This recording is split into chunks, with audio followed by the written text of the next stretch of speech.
নাইজেরিয়ার মধ্যাঞ্চলীয় প্লাটো রাজ্যে রাতের আধারে চালানো এক নৃশংস হামলায় অন্তত ২৫ জন নিহত হয়েছেন।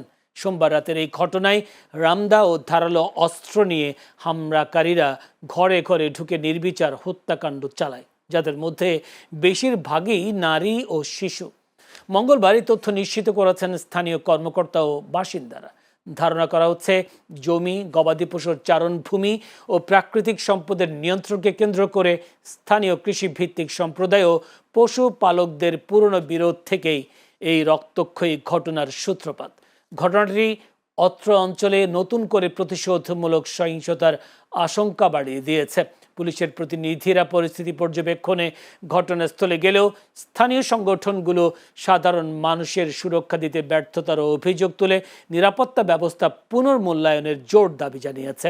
দীর্ঘদিন ধরে জাতিগত ও ধর্মীয় রূপ নেওয়া এই সংঘাত সেখানে প্রতিনিয়ত মানুষের প্রাণহানি ও বাস্তুচ্যুতির কারণ হয়ে দাঁড়িয়েছে।